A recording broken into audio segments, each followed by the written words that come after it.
শহরে জরুরি পরিস্থিতি মোকাবেলায় বিশেষ মক ড্রিল। হোটেল বা রেস্তোরাঁয় আচমকা আগুন লাগলে কিভাবে দ্রুত পরিস্থিতি নিয়ন্ত্রণে আনতে হবে, কিভাবে নিরাপদে মানুষকে বের করে আনতে হবে, মহড়ার মাধ্যমে তা হাতে কলমে দেখানো হলো হোটেল ব্যবসায়ীদের। অগ্নি নির্বাপক যন্ত্রের ব্যবহার থেকে শুরু করে জরুরি সময়ে করণীয় সবকিছুই তুলে ধরা হয় এই প্রশিক্ষণে। নিরাপত্তা সচেতনতার বার্তা নিয়ে পুরুলিয়া শহরে এই বিশেষ উদ্যোগ। দেখুন মক ড্রিলের সেই গুরুত্বপূর্ণ চিত্র।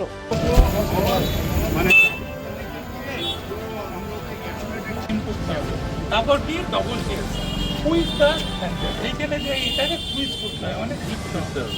বোঝা গেল? আর একটা এর সাথে কি দেখুন, আমাদের মেনলি উদ্দেশ্য ছিল সমস্ত হোটেলকে এক জায়গায় অ্যাকুমুলেটেড করে, দেখুন প্রত্যেক জায়গায় তো যে তো এই ধরনের মকড্রিল করা ফায়ার ডিপার্টমেন্টের সম্ভব নয়, কারণ অনেক হোটেলেই কিন্তু বিভিন্ন রকম ফায়ার নির্বাপক ব্যবস্থা আছে, কিন্তু স্টাফরা অনেকেই জানে না কিভাবে এটাকে ব্যবহার করতে হয়।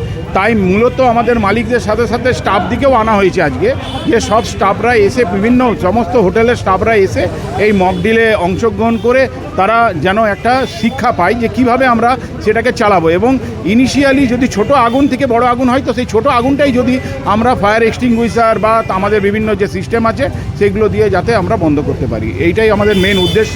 দেখুন, আমাদের এটা করার উদ্দেশ্যটাই হচ্ছে উপকার পাওয়ার জন্য। মূলত কি হয়, আমাদের অনেক হোটেলেই সমস্ত ইকুইপমেন্টস লাগানো আছে, কিন্তু দেখা যায় যে সেই ইকুইপমেন্টসগুলোর ব্যবহারটা আমাদের সব ছেলেরা জানে না।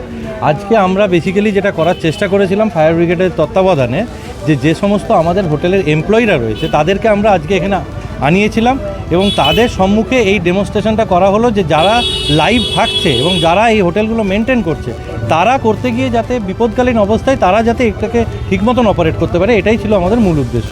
সেই জন্যে এই মক ড্রিলটা। বিশেষ করে নাইট সার্ভিসে যারা থাকে, নাইটে হোটেল ম্যানেজার, গার্ড, তাদের